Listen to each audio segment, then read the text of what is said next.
Welcome to the Wickedly Smart Women podcast, featuring stellar conversations with emerging and established wickedly smart women. Thanks for joining us today as we celebrate women who are committed, care deeply, and have the courage to take action and create conscious change all around the world. Now here's your wickedly smart host, Anjel B. Hartwell.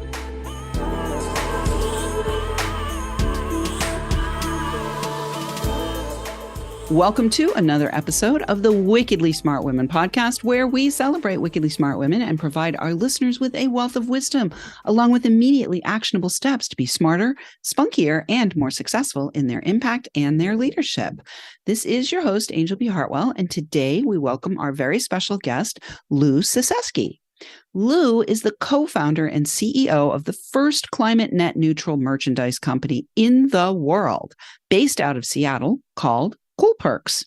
Lou is an entrepreneur, an environmental steward, a fourth-generation service member, and a second-generation Japanese American.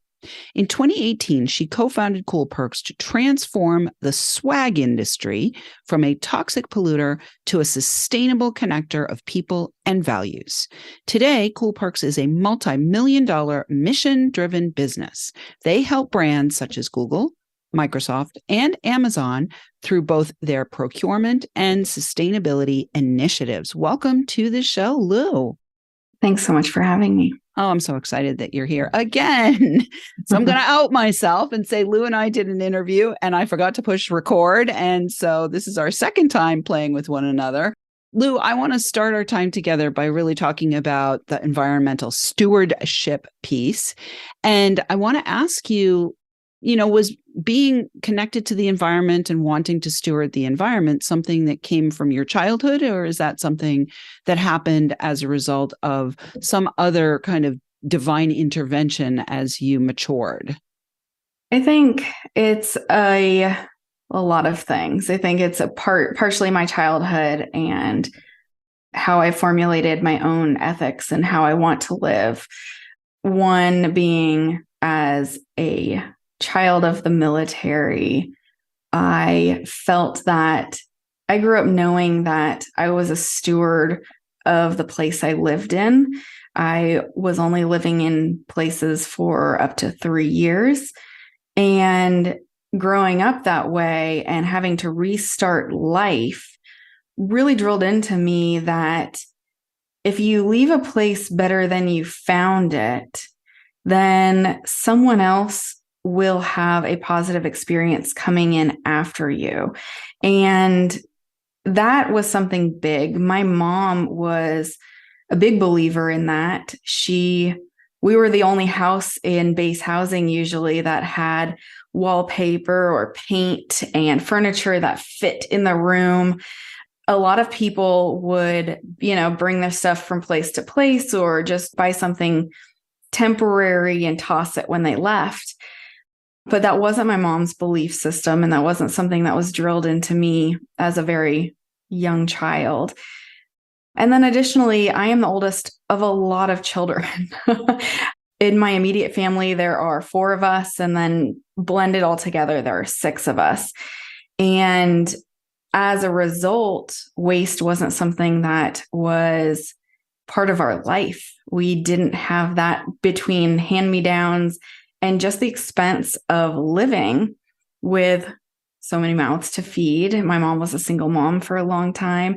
So all of these experiences really drilled into me how positive your life can be, how enriched and happy your life can be on very few material items, very meaningful material items, and then not creating waste, not trying to keep up with the Joneses and then ending up buying a bunch of stuff, of quote unquote affordable things to fill space just to keep up with neighbors or whoever you're trying to compete with. Instead, just living in a very simple way, in a very intentional way. Beautiful. I love it. So now let's talk about the entrepreneurship. Is that something, again, that came out of your childhood? I know that, you're a fourth generation service member, and because of only being able to be in a place maybe at most for 3 years at a time, did you have a little lemonade stand at one of those places, or did you sell bubblegum at school, or did you leverage entrepreneurship as a child, or was that something that also came, further down the road? No, I there was absolutely no way I was ever going to be an entrepreneur in in my lifetime that I saw as a child. It wasn't even in my vocabulary.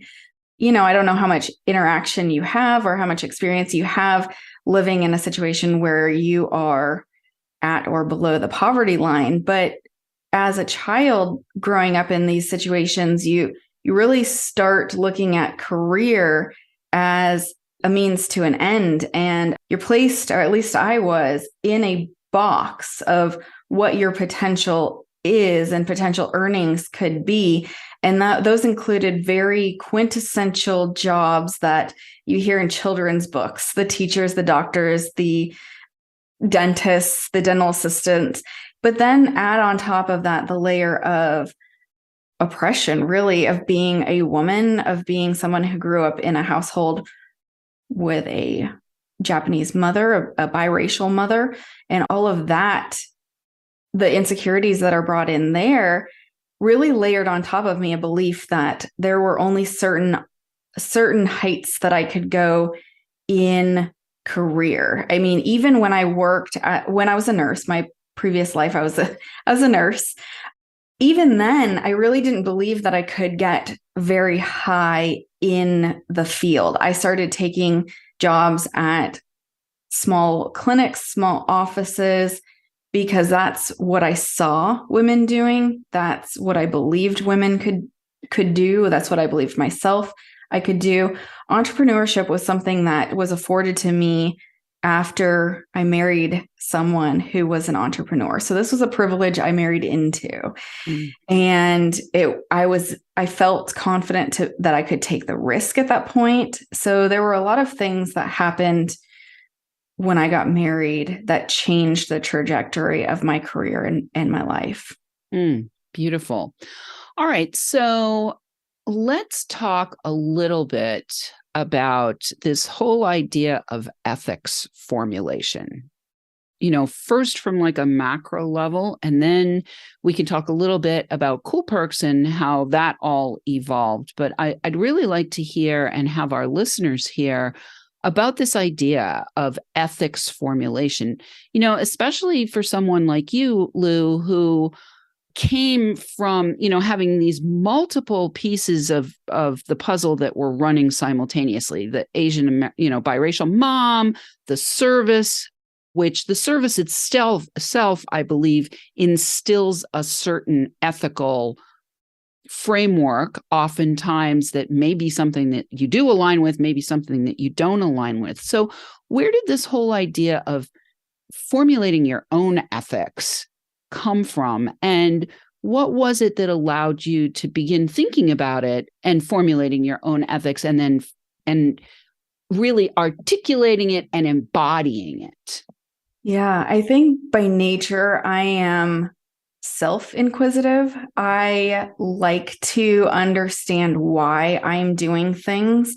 And when it came to my impact on other people, I really was able to really see how I could be of benefit versus living in a way where I was remaining in scarcity mindset, remaining in that fear zone where I'm just trying to get by, even to the point of exhaustion where I become complacent. All of this, I was able to see just, I think, from a natural inquisitive standpoint. However, really looking at impact on your community was definitely something that it was so readily obvious growing up in the military, because if I got a bad grade, my stepdad's bosses knew. And I was told that this was going to impact his career, which was going to impact the country, right? The defense of the country. And that type of awareness of being a part of a system, being part of a network, that interdependence that we all share was highlighted in a really big way. And then on top of that, growing up with a single mom and having to contribute and having to be sort of a co-parent in a way to my siblings. And then, when I started working in high school, I was babysitting because then I could take my siblings with me. And so it just reinforced that belief that I am part of a whole and I am responsible for holding up my part in a way that I can, not to exceed what I can and not to be below what I can as well, but to be a contributor in a very honest way. Okay, I got to stop you right there because, Lou, that's huge. It's just extraordinary to me. And many people spend years getting to the point where they understand that they've got to be a contributor only up to the way that they can. Most women often are over giving, over contributing, and being undernourished. So I really love this idea of the self-inquisition that says, what can I contribute that is additive to my community, to the whole, to my family, to the system, to the industry I'm in the case of Coolperx, without being self-injurious? That's huge. And so I really want to underscore that for our listeners, that it's a fine distinction to make a contribution that is up to what you're capable of, but not going over it and not going under it. So I really love that piece there. So let's talk a little bit about Coolperx. And Coolperx is a company in the swag industry. Swag means, for those of you who don't know what swag means, swag is stuff we all get, and it's basically promotional items. So let's talk a little bit about how you have transferred your ethics into Coolperx, and then we'll take a short break. Yeah. So the swag industry, also known as the promotional products industry, is a very, very large industry. It is somewhere between 30 billion and 260 some billion, depending on who you ask and what categories of items they're accounting for. Whether, of course, the larger side includes things like gift cards, whereas the smaller is only logoed items that you would receive at work from the company you work for or the company that wants you to patronize them. And the industry, I couldn't imagine going into this industry and not wanting to make a change, because a huge majority, actually almost 80%, 79% of the products that are given away by companies are immediately disposed of. And that's huge. If you think about even the small side of this, the $30 billion a year, that's $27 billion in landfills every single year. I mean, I'm sure you've seen it walking out of a trade show or something, how the garbage cans are overflowing. I've been to lunches where a nonprofit hosts a speaker and you come in and donate, and they're giving out terrible, terrible items that those end up in the trash can before leaving the convention center as well. And so this industry at its core is built on appreciation. However, it's spreading complacency and really, I want to say dismissal. It's really dismissing value and people's efforts and creating, it's perpetuating this sense of just getting by. And I didn't want that. So I brought it back. The word Coolperx really comes back to being a perk, these items being a perk of the relationship that you share with the company that you work with your colleagues. And they need to be a reflection of the value you feel that you hold in the company in which you contribute. Otherwise, it really feels like a slap in the face. And you don't need to look very far or ask questions about why we had the great resignation or Right. some of these like high turnover situations or companies struggling to keep customers is because at the core of their giving, they don't seem to care. And so I really did want to change that. Beautiful. All right. We are going to take a quick break. But when we come back, we're going to talk more about how you can find out about Coolperx and what Lou's got going on over there. Right now, though, Wickedly Smart Women, we could use your help. If you're enjoying this show and want us to stay on the air, please consider making a donation at www.wickedlysmartwomen.com. We'd also like to ask you to share with your lovely lady friends who you think might benefit from our content. Help a gal out and let your sisters, mothers, daughters, friends, and colleagues know about the show so we can serve them too. I do want to say a big thank you to all of our listeners who are downloading, rating, and reviewing. We just added another country. We are now in 105 countries. Welcome, Finland. And thank you to all of our listeners all around the world. We want to shout out to our listeners, in addition to Finland, to our listeners in, let's do Seattle and Slovakia. And we will be right back with Elliott-Cysewski.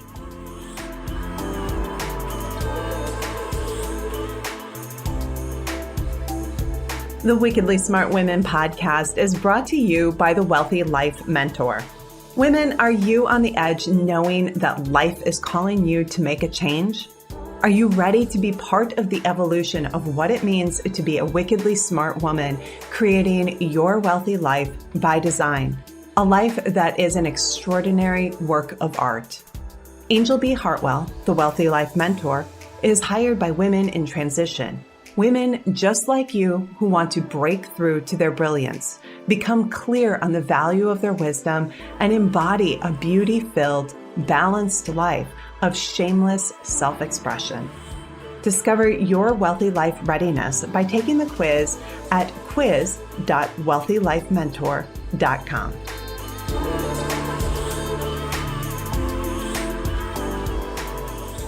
All right, Lou. So before we went to the break, we were talking about Coolperx, and I want to let our listeners know that you can find out more about Coolperx at coolperx.com.